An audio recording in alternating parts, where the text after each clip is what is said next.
So we're going to be starting again with a conversation, and this is really planned to be a conversation. So Sandy's going to moderate it, but our goal here is really to just kind of open up the conversation around risk, how we manage it, what we think about the B2B world, what can we learn from each other, what have I forgotten to be thinking about and somebody else knows, everything that can come out of that, right? And at the end of this, after this, we'll break and go to lunch, which we continue the conversation. We're making more panic because then we're going to talk after lunch about your careers. So even better, right? The drinking is going to be important at 5 o'clock. Yes. Do not leave. So just to introduce Sandy. So other than Sandy being fundamental in getting us here in Emory, and we really appreciate that, her research has been focusing on strategic partnering, B2B management, channels of distribution, and go-to-market strategies. If you haven't tagged her for that and you want to talk about it, make sure you see that too. She's among the top 2% of most cited scholars worldwide and the author of Partnering with a Frenemy, which is a great book, and a field guide to channel strategy.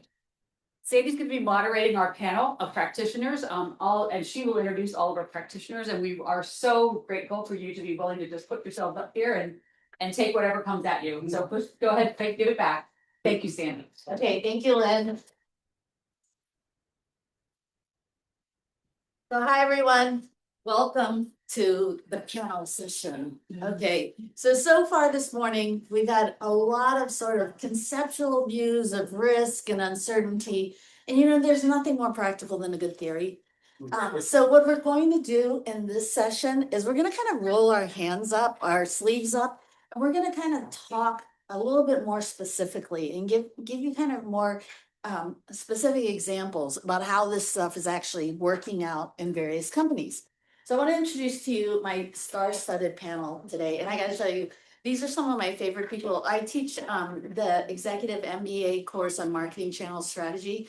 And these are the individuals that I bring into my course because they make me look good. Okay. But let me just, since I have the mic, let me just give you a little color commentary on each of them, and then I'll let them tell you a little bit more about the roles.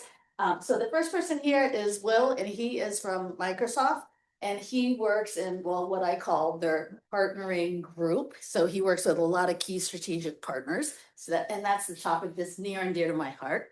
And the next person is Linsey at Kantar. Now, Linsey is one of my favorite thinking executives because what she has done is I met her at MSI, and then she came up to me and she's like, let's do something together that would really just move the needle on B2B. I was like, oh my God, I'm in a dream. So I love Linsey, and she's here locally at Kantar. She's an Emory alum.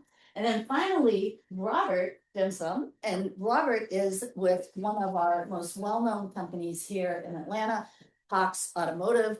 Cox, you may know as being with Cox Communications, but also if you're at all in the auto industry, they are sort of the back end of basically every auto dealer, I think, on the face of the planet. Really an amazing operation. And Cox is also actually a very good academic friend. They have supplied me and other researchers with data that has been really useful and been published in a number of academic papers.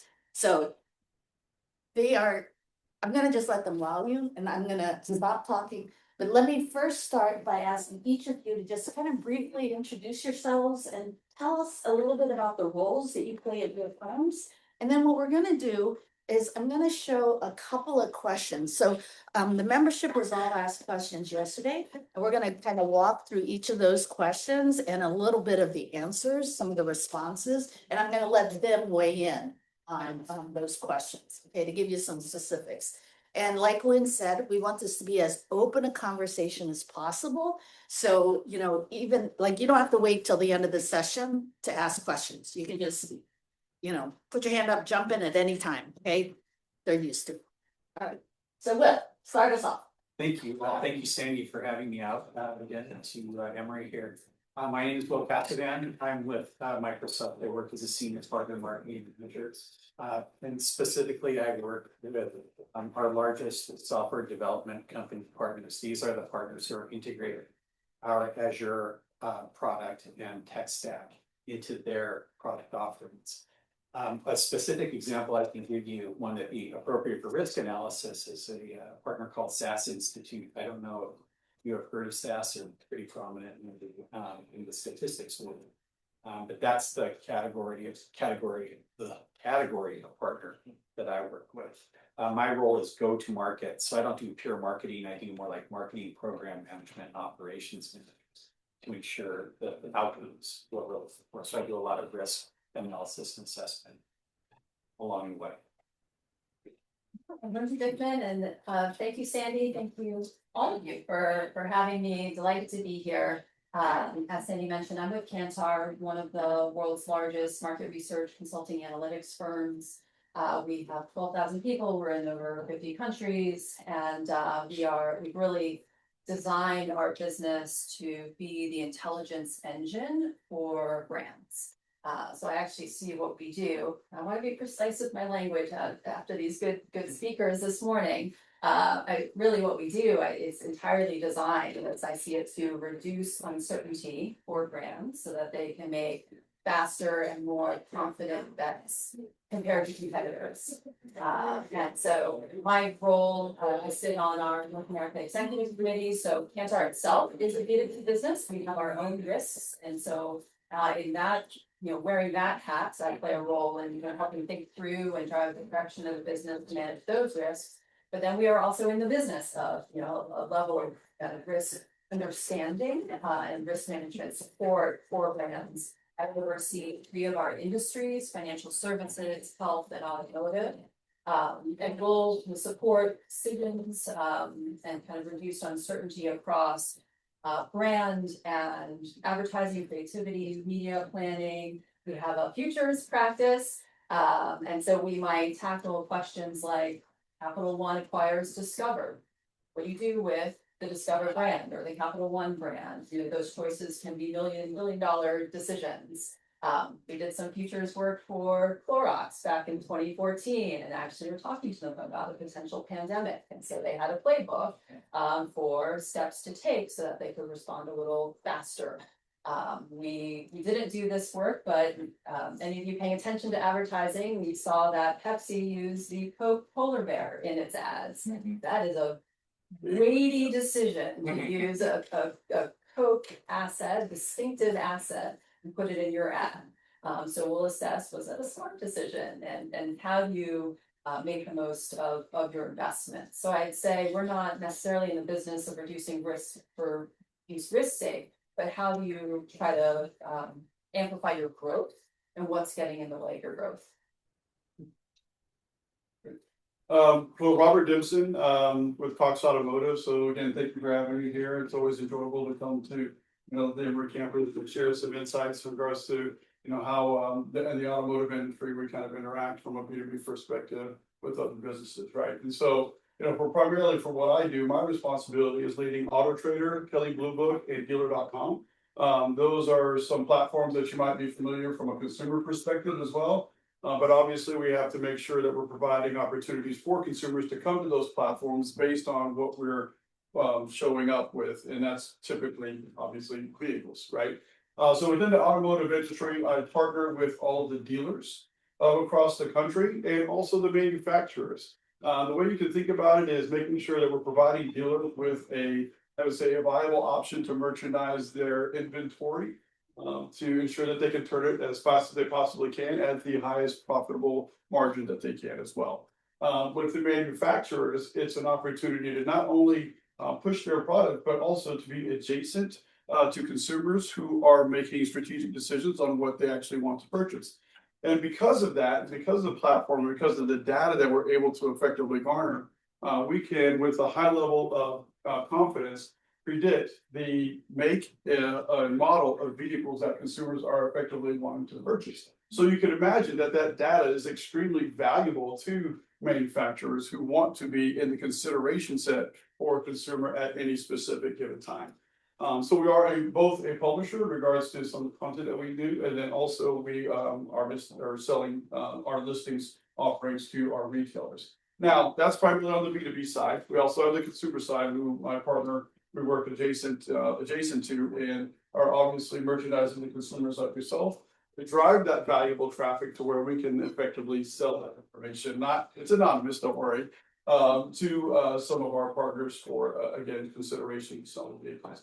Now, from a go-to-market standpoint, my responsibility from a day-to-day perspective is to really effectively determine the best ways for digital marketing legalization to get in front of our dealers and our manufacturers to effectively increase their overall product adoption. So while the platform is vast, it's large, there are individual products that help vehicles or retailers show up at different levels. So the algorithms behind the platform to increase overall visibility for, again, inventory is extremely depth and the capabilities that it effectively provides. So I've been there for quite some time. If you looked at my LinkedIn profile, I've actually recently just made a change into the healthcare vertical. So I was just telling Linsey, it's like, well, we got a lot in common in regards to automotive and healthcare. So I just recently joined Jackson Healthcare, specifically locum tenens. So which is basically a staffing agency where we're looking at clinicians and physicians and pairing them with healthcare facilities in kind of a substitute manner, if you will. So it's a very fascinating vertical. I'm extremely excited to delve into them about a month in, but hopefully able to share some nuggets and insights with you today in regards to risk and uncertainty and how that's effectively come to fruition. Yeah, and so just on topic, since he mentioned this transition, so I asked him recently, okay, Robert, so why going from cars to healthcare? That just seems so different. And his answer, you guys are gonna love this, okay, is he said, well, first of all, cars, where's the growth in cars? Yeah, he's like, but healthcare. He's like, and there's so much risk and uncertainty there. He's like, I just find this incredibly exciting. And I was like, oh my God, you're the man for my panel. So I think this is just so fortuitous. So yesterday, the members were polled and they were asked this question. And the question they were asked is this question. Here. Okay. So the members were asked 2 questions yesterday. We collected all of your responses. And the first question that was asked, well, this is actually the second question, but I'm going to take it first, is when you hear the word risk, what are the 3 words that come to mind? Now, this morning, Lynn kind of showed you a little bit about some of the raw responses. But what I did for today is I kind of took those raw responses and I put them into a word cloud. Okay, and so the word cloud sort of shows you like what words are kind of came through the most or were repeated the most in your responses. And so you can see that words like uncertainty, customers, competition, all of that comes through. And of course, since I'm like not good enough to kind of look at this cloud and analyze it on my feet, I asked my friend ChatGPT to help me distill it a little better. Okay, and so it gave me some really nice insights, and I just want to kind of highlight a few of these things, and then I'm going to ask the panel just to react to this. Okay, so what this word cloud is essentially saying is that the members view risk as a combination of uncertainty and business exposure. So the exposure is a critical issue that must be actively managed through disciplined decision-making and execution, while also recognizing that taking these risks could potentially create opportunity and reward. And I thought this was really good because if we think of 3 things, right, which is that if we think of risk and uncertainty, kind of building on what we've talked about this morning as exposure or vulnerability, okay, but also something that could potentially be managed through discipline, with the potential upside of something positive coming out of this, okay? And I think those 3 things actually kind of came out of your answers. And so I'm gonna just let you all, whoever would like, just kind of respond to that. Do you agree, disagree? What's sort of your take from your point of view? Who would like to start? I could also cold call. We can cold call audience members. That's what Lynn said too. So this could be really fun. Yeah. You go. No, go ahead. I can jump in, I'm not gonna pressure test any, I created definition pulled from all the sources of the world, but I can talk to you about what really grabs me, and I think some of the risk in risk management is the false certainty, so a lot of what we do is try to highlight things that brands should be thinking about at a very just concrete level. You think about a brand health measurement tool, which has value, it also has its limitations, it's just one tool in the toolbox, but just making sure that you're leaving space and phrasing questions, open ends to allow for new brands to show up. And doing search, social, LLM scanning for that same purpose. So allowing, as you think about your competitive set, right? And you might think a lot about risks related to your competitive set, what they're doing and how that impacts your brand. Well, do you have the right competitive set, right? The boundaries between different categories is blurring. And as you think about different competitors. So I like the, prominence of uncertainty there is good. I think false certainty is another problem when it comes to risk.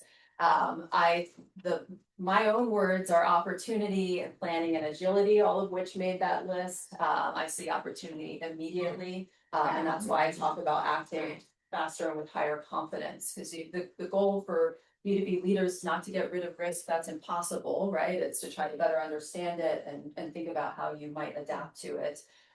Use the payment space, for example, like the Visa and MasterCard, those are ingredient brands. And if you're over there tapping your, Apple and using tap to pay, you might have a Visa card loaded there. You're not looking at it. You're not thinking about it. So where does that brand go in the future? Should they focus on being relevant to consumers? Or should they, as all the payments brands are, shift more and more toward B2B services and value add services and trying to make more of the data that they have? So in that regard, they saw risk to their businesses and they pivoted to take advantage of the opportunity.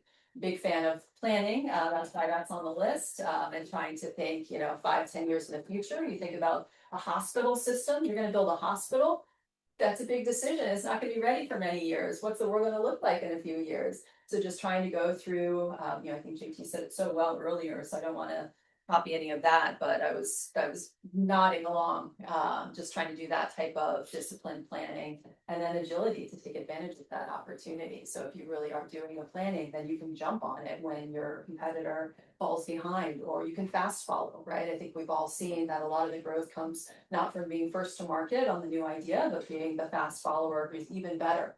Robo-advisors were like that, right? You had Wealthfront come out. You had all these standalone robo-advisors, and then you had Vanguard and Schwab say, I see your move, I can do that better. I already have existing customers. I'll just launch this and migrate them. And now those are Vanguard, especially the power players in space.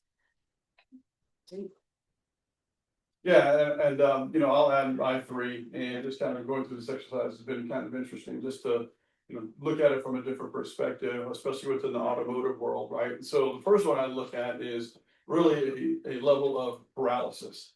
I think in many cases when we look at risk, it can be so intimidating that you just don't necessarily know which direction to go. And so within Cox Automotive, we're extremely intentional about making quick, educated decisions based on the information that we effectively have.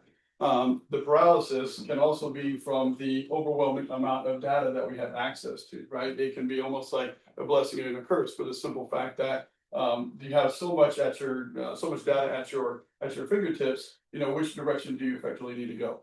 Now, I would say and add that with the prevalence of AI coming into the mix, it helps us distill that level of data in a more, I would say, concrete and concise and efficient manner. But at the same time, it does not necessarily mitigate the risk, obviously, nor the paralysis. And so I think we have to be very intentional in making sure that we make quick, data-driven and fact-based decisions in order to mitigate that paralysis as much as possible. I always tell my team, say, look, if we have the right amount of data, we know that, kind of which direction to go theoretically, but also if we're at 85%, if we feel that level of confidence, then okay, we feel good to move forward. We know it's not always going to be perfect, but that paralysis leads to, a loss of speed, which in the automotive industry is extremely a huge advantage if you can move quickly. So paralysis is really number one. Number two is really around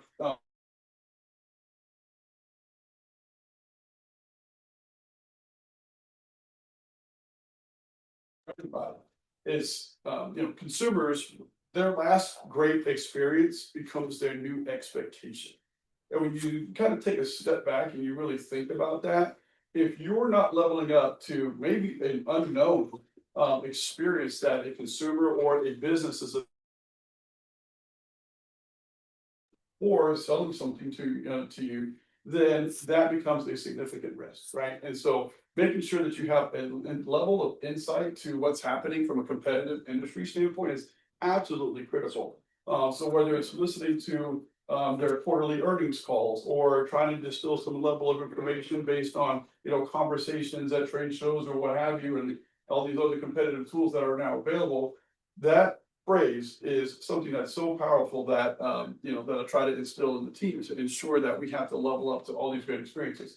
And that goes all the way through to personalization as well. I would imagine that everybody's, Amazon page in here looks extremely different, and it's very intentional. It's based on your behaviors, the signals you're effectively giving off.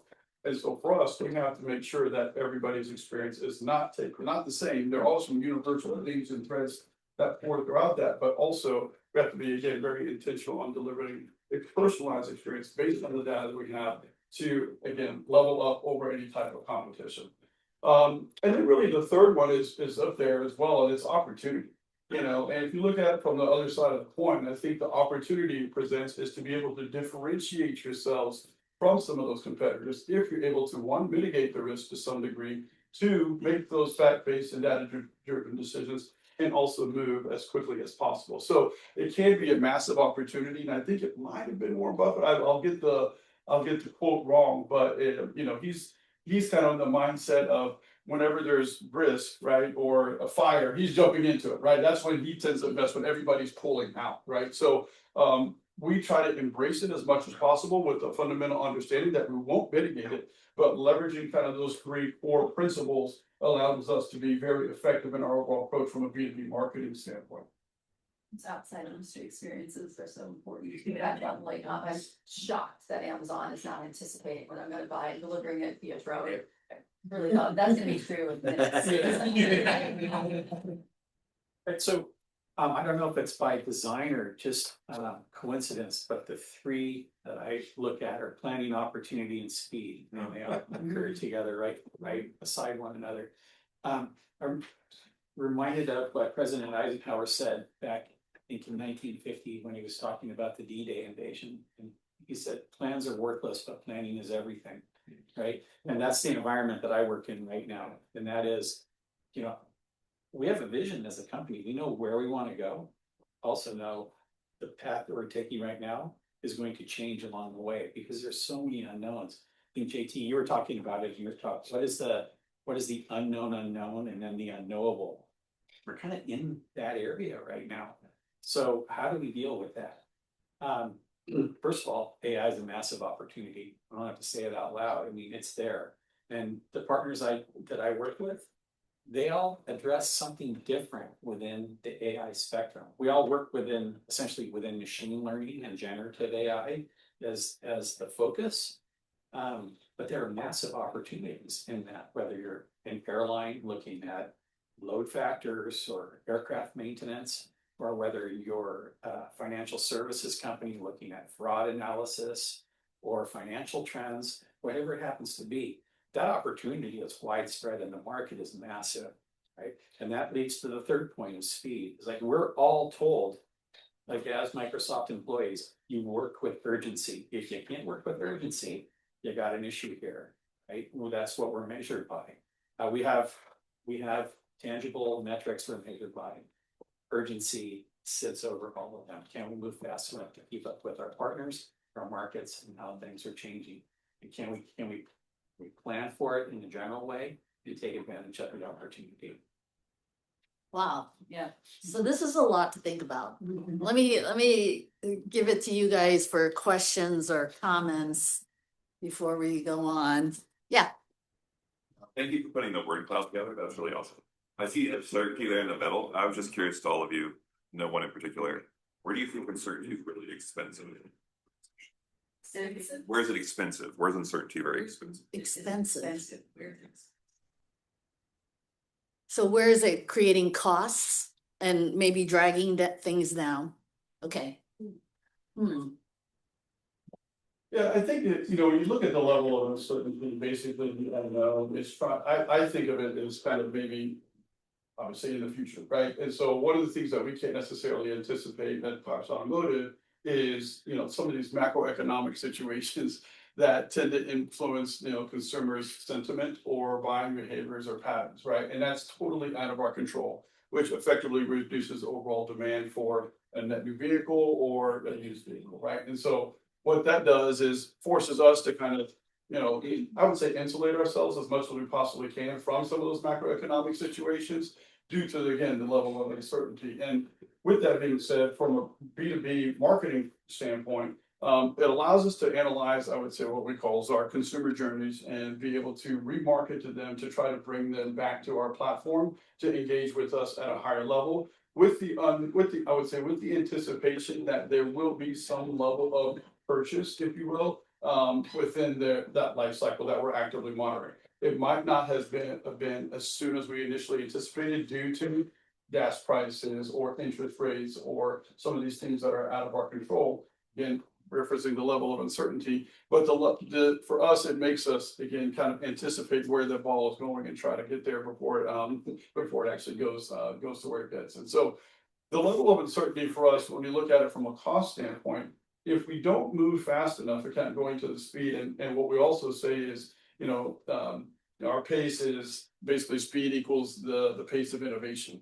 And so if we're not able to kind of anticipate, again, that future state and where things are happening, then we try to mitigate that as much as possible, which does, to some degree, impact the bottom line and also our EBITDA.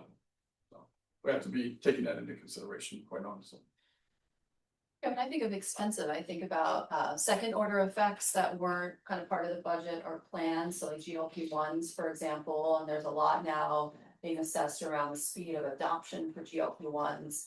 And how it was, kind of women first, and now more men, and now we're seeing it in the UK, and okay, fine, but the impact on CPG and snacks is significant, and that wasn't in anyone's plan. Maybe it was this year, hopefully last year, but there was a year where it wasn't in the plan, and the innovation pipeline had to move a lot faster. That's expensive. And then the big ticket decisions that are hard to roll back, like in auto, right? So you see that by the time the car is on the road, design decisions were made nearly a decade earlier, at least in the US, right? China is really disrupting that, but the uncertainty around what the needs are going to be, right? Computers on wheels. Well, what are people going to want in 7 to 10 years from now? That's expensive. And for our own Kantar example, I'll say we have a big Microsoft partnership.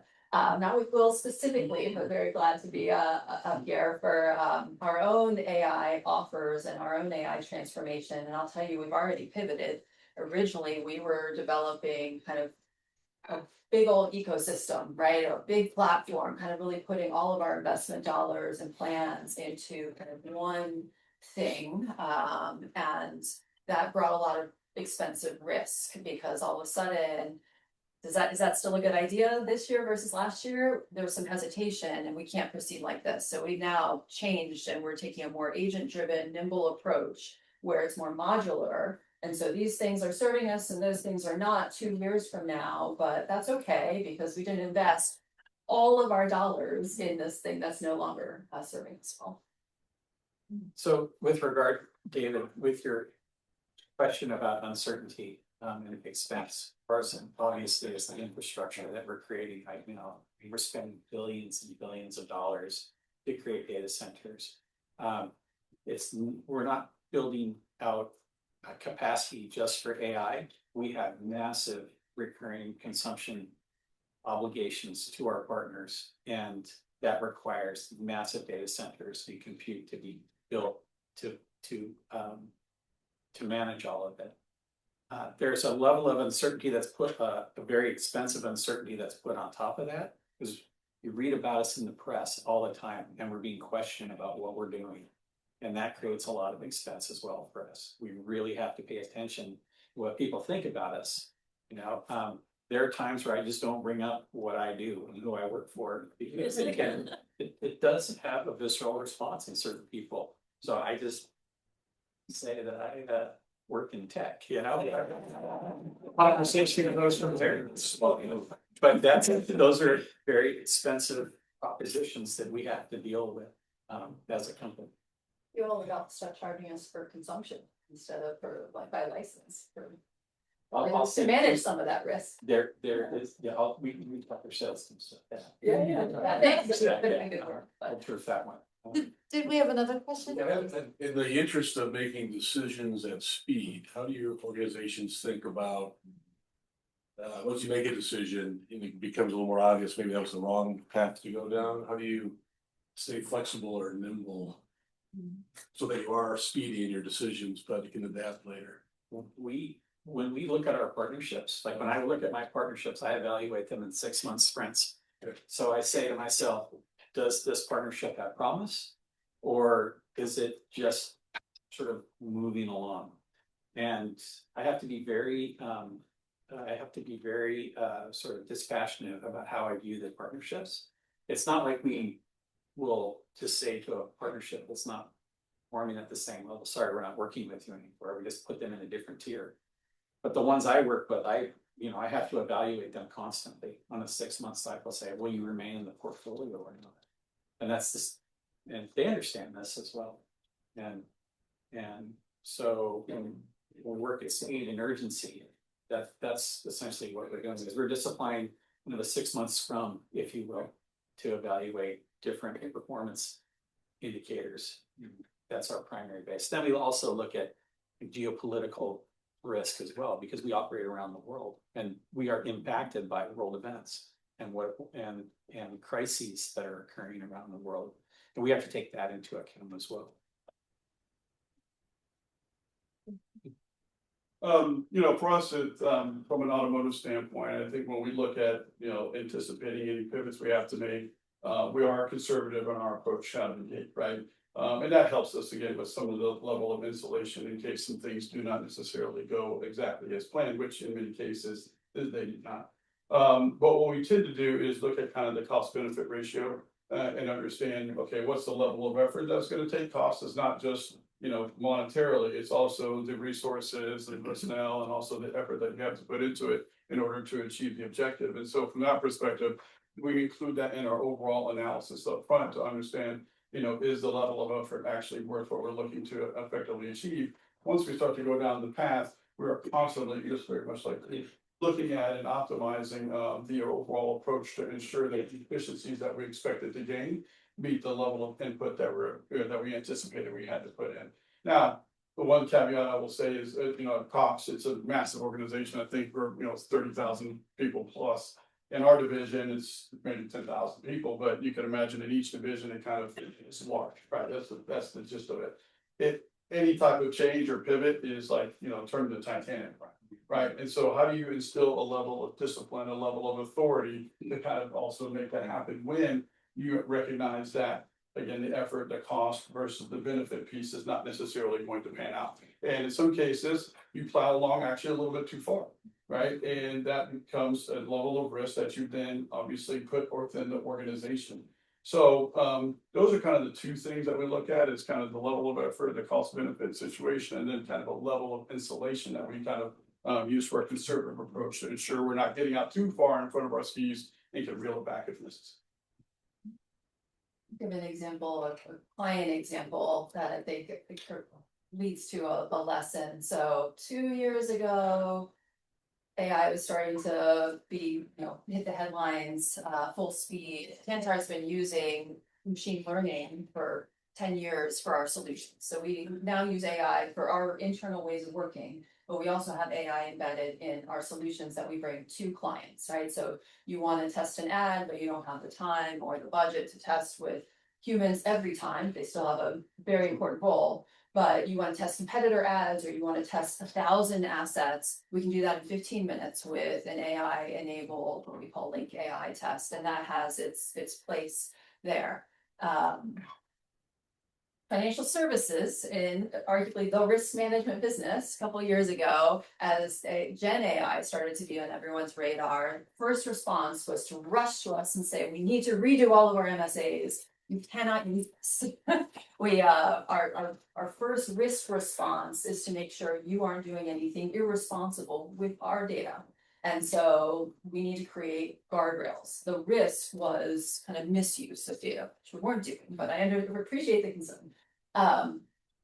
Last year, I started going to them saying, we can still keep not using this. You're falling behind. Some of your competitors have done this, but not all of them. And the ones that haven't done it are making different decisions. They're making better decisions. This is a problem.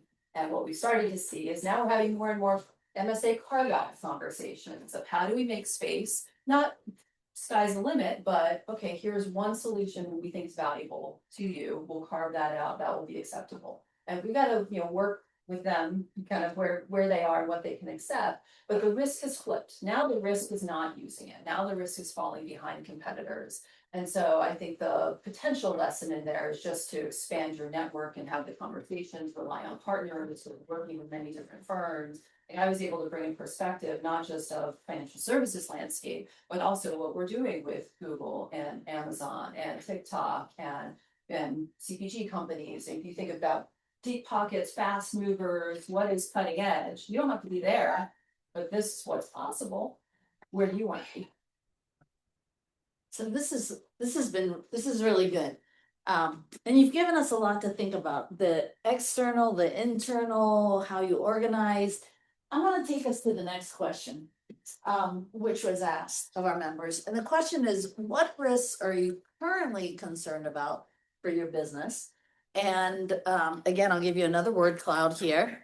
And what you see coming to the forefront are issues around competition, cost, AI, and specifically, again, my friend ChatGPT. I said, well, what can you boil this down a little bit more? There's just like too much for my head.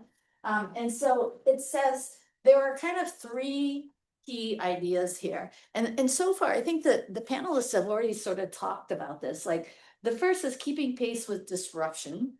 But the second is, and Robert and Will both spoke about this, managing uncertainty that is outside their control. So for example, I know Cox has like their own economist that is constantly watching macro trends, and I'm sure Microsoft does too, maybe at a large group.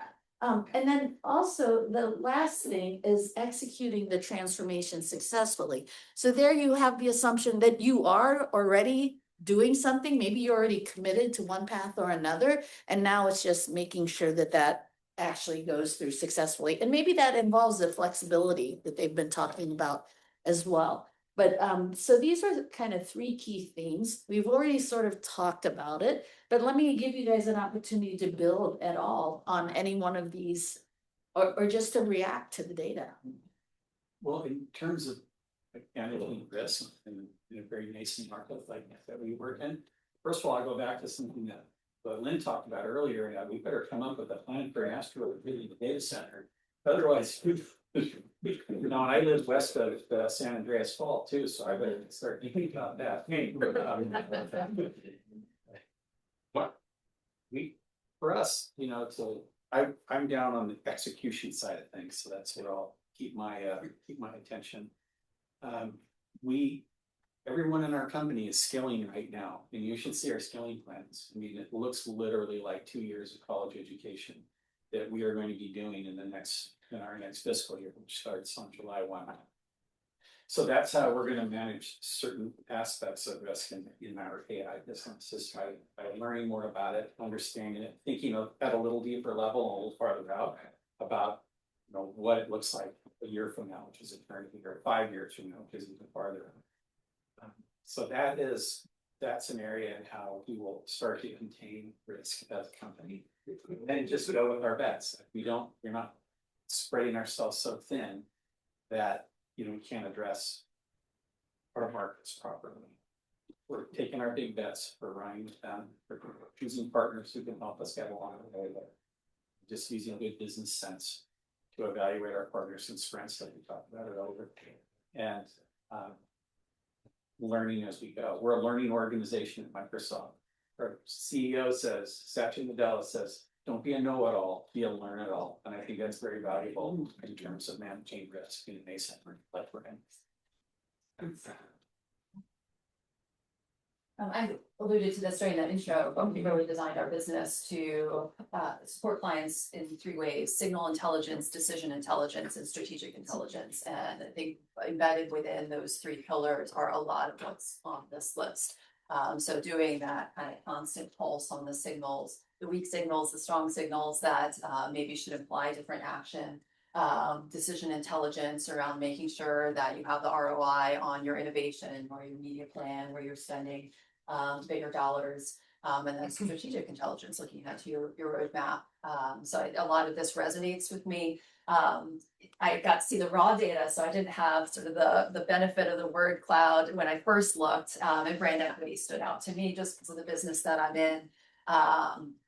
Brand has never been more important, is my view. I know there's a debate out there for those of you paying attention to it. A lot of what our clients are coming to us with right now is we have paid search, right? We have all of our plans for findability. How are customer journeys changing? How are they finding us? What's happening to my brand? Give you an example, a former client, a friend of mine who's the CMO of Bernstein asset or Bernstein Wealth Management, so part of Alliance Bernstein, but the high net worth arm of that, was interviewed by Deloitte, and this was published, talking about how LLM search has been such a benefit to their firm because they aren't as big, they don't have the same kind of advertising spend as some of the competitors out there, but they're very good at what they do. They have great word of mouth, actual human to human word of mouth, and actually out there posted word of mouth, which is helping to improve how they're showing up in LLM in answer engines. And so they are getting a brand benefit. The flip side, and this is an anonymous consumer example, but looking at deodorant category, the top two brands in terms of sales were the most salient, spending a lot on their advertising. And what was the third brand on the list was the most meaningful brand. Now, if you search using an AI answer engine, that third brand is coming up first because it is more meaningful, meaning it's meeting your needs and it's resonating emotionally. So it's totally changing that dynamic of how brands are showing up. And everyone needs to be thinking about this, B2B, B2C, brand equity and how brands are rising. So that's just one that really catches my attention.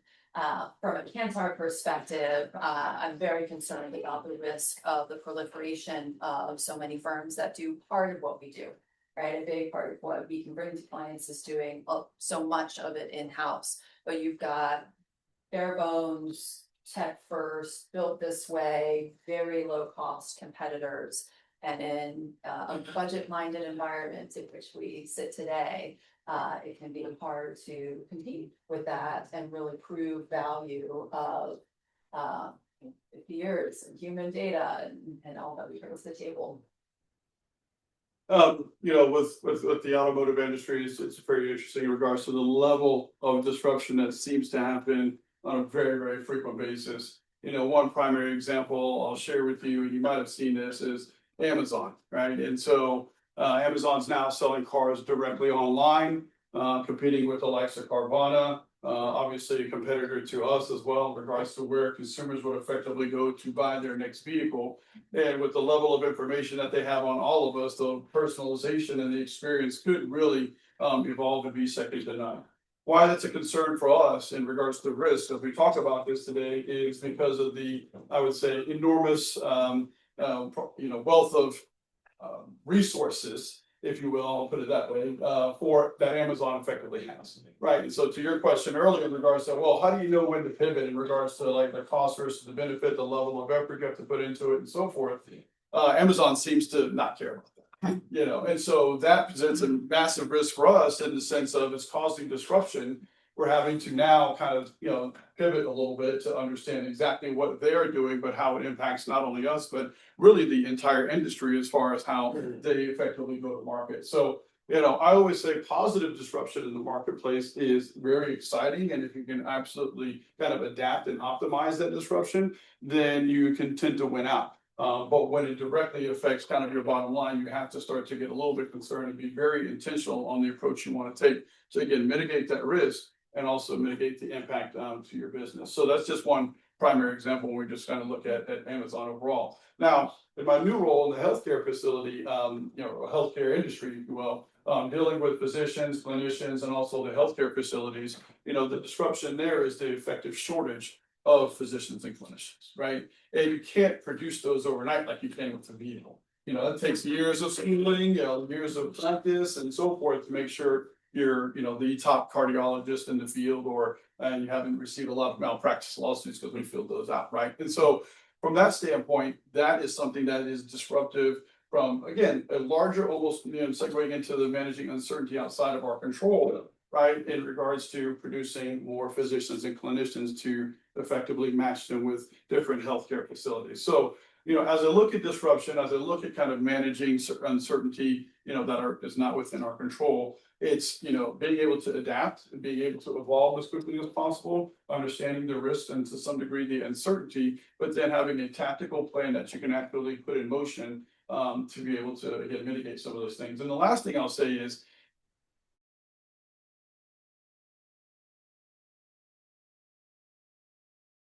but what I've seen throughout my career is now what we're seeing with teams, when you talk about transformation, kind of the last point here is, instead of the what we're doing, they want to know why we're doing it, right? So if you don't necessarily have the mental buy-in of the team, of the organization that is maybe significantly younger than I am, but still doing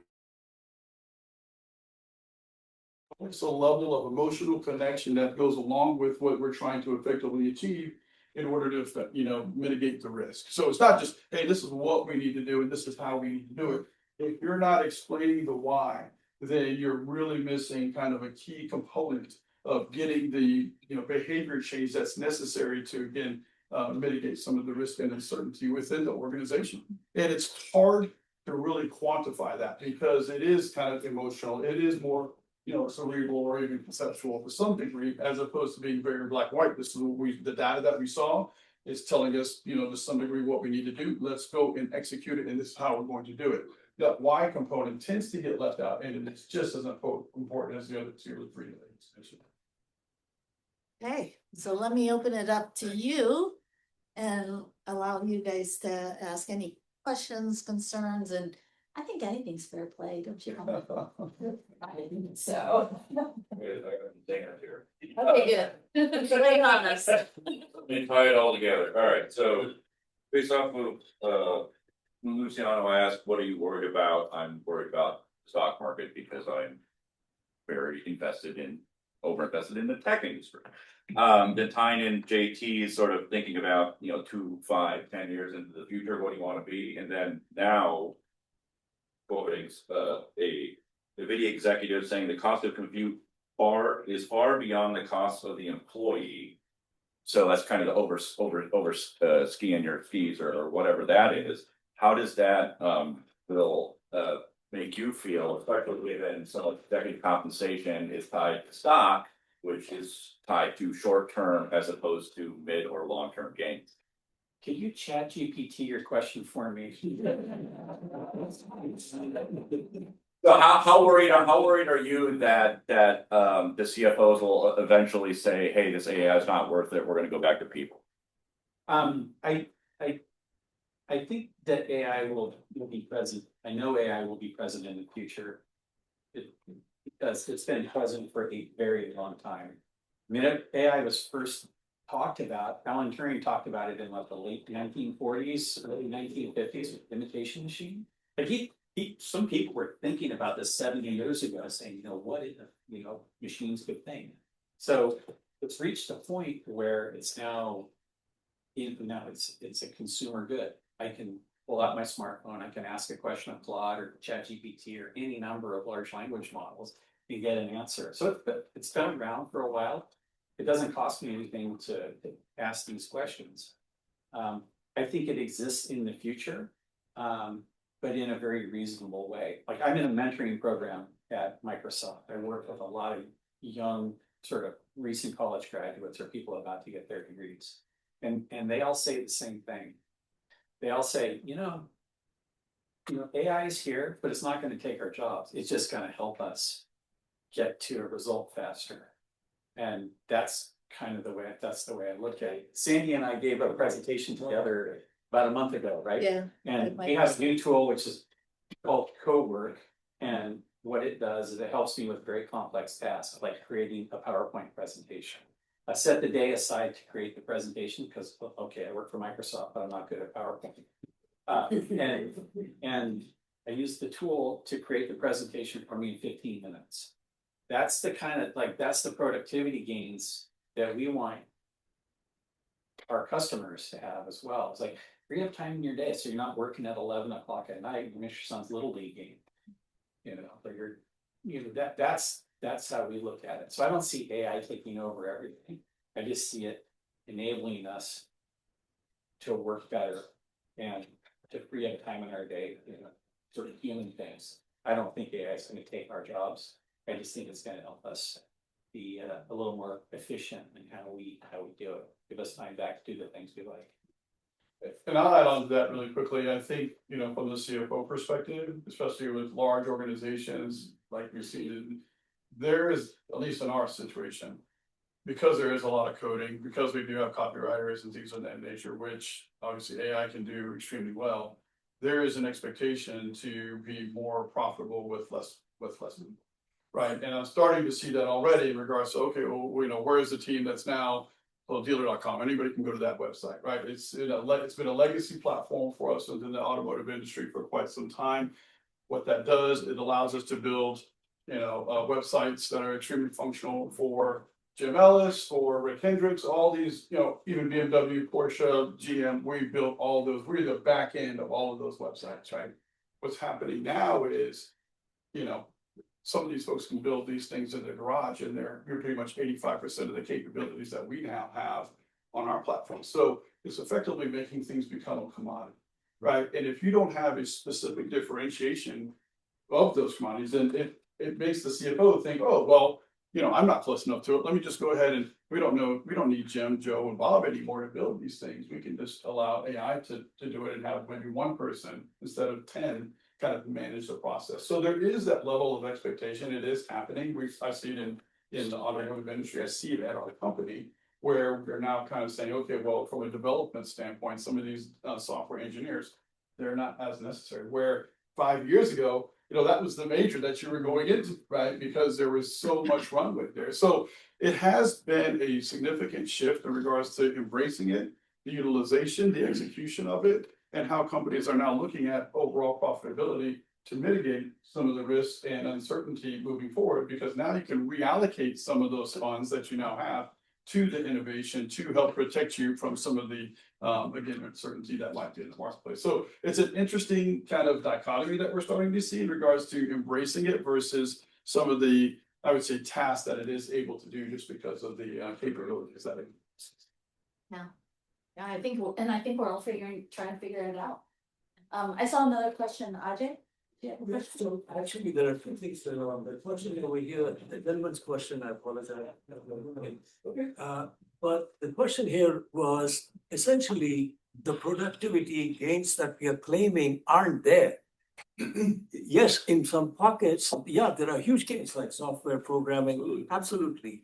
But you know, compute costs a lot of money, as you know, hundreds of billions of dollars.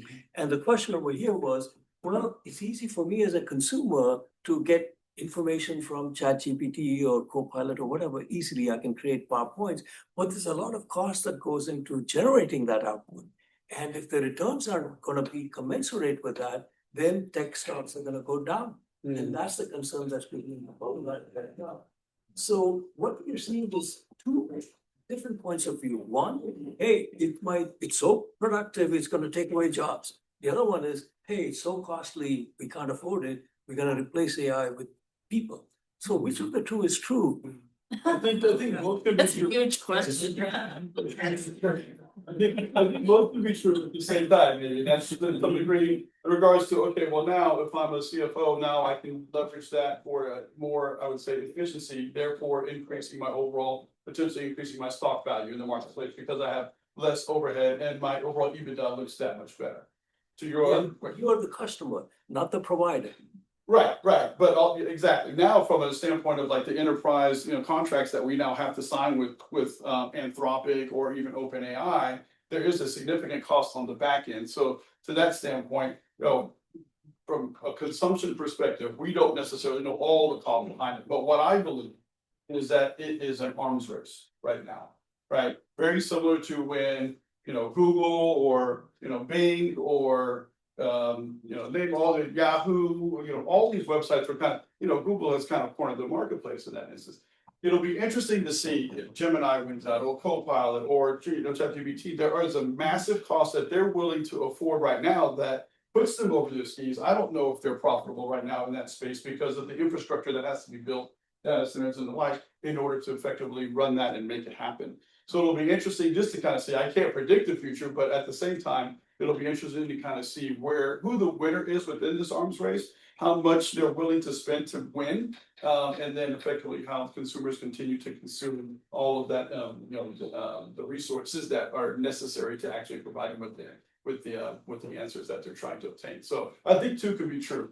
Improve overall bottom line because of the efficiency. I don't know about the situation in regards to, who will win out from an arms race perspective, but I think they're willing to spend as much money as they possibly can to make it happen. I don't have a perspective on the tech side of the house, but as an AI consumer, the efficiency part of that equation is just move the goalpost. Because we're just filling it with more work. That's such a charming idea. We're gonna fill it with more human beings, but we're just gonna do more work faster. And our competitors are doing more work faster, so we have to do it. We are at Kantar seeing more productivity, but it's not that we have created the first version of the deck, in 2 days, and now we still have the rest a week and a half for the real deep insights. No, the deep insights are due in 3 days, so we still have the same length of time. I think the trick is the other part of the equation. It's not AI for productivity, it's AI for growth. It's rethinking kind of what you're bringing to the market. And it's also figuring out where it doesn't apply, emotions and true creativity and some of the things you think about advertising, some of the award-winning ads right now. I mean, Rocket came out with that, a recent TV ad. I mean, and Chevy, Castle Rock, putting the truck up on Castle Rock and redoing see the USA, very purposefully not using AI, at least right now, that has a lot of play, and folks, it really resonates with people. Okay, now we're getting down to the last few questions, because we've generated a lot of mental food for thought, but I do not want to be the reason why you don't get physical food at lunch, okay? So let's go ahead and take yours, and then you'll absolutely be the last one, Nick, okay? I'm not sure how much you can share with us about this topic, but I'm wondering, how are you organized around AI? Meaning you're transforming your companies with AI, there's risk you have to manage. How is this organized departmentally? Is it a strategy team? Is there AI center of excellence? Who drives this within your organizations? Well, for us. Can we give very short answers to that? Okay.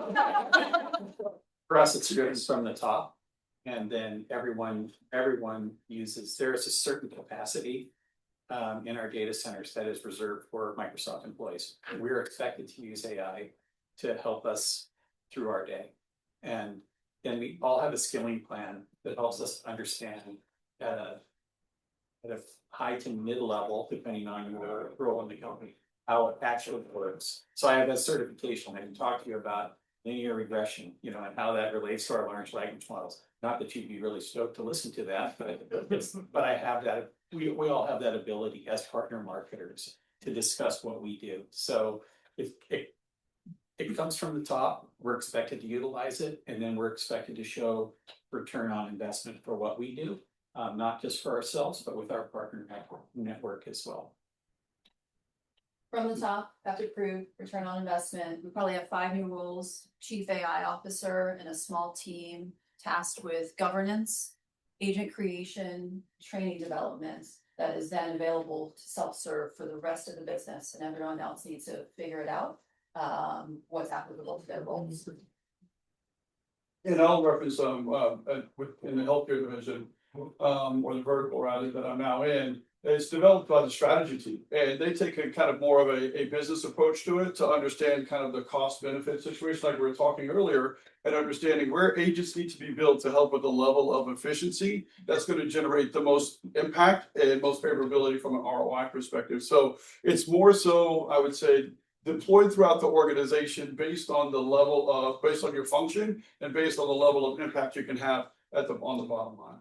So it's a very interesting approach in that respect, as opposed to, hey, everybody use it for efficiency standpoint within your current role. Not everybody has it. It's like which division is going to generate the most revenue.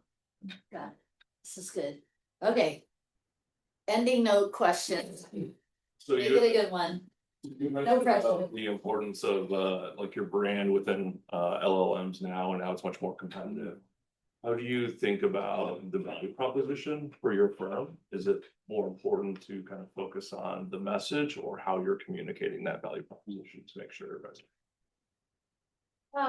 Probably the message itself. I mean, you need to make sure that it's out there. I mean, we're revisiting all of our assets, our sites, our thought leadership, and the keywords that are there, and the word of mouth for our own Kantar strategy.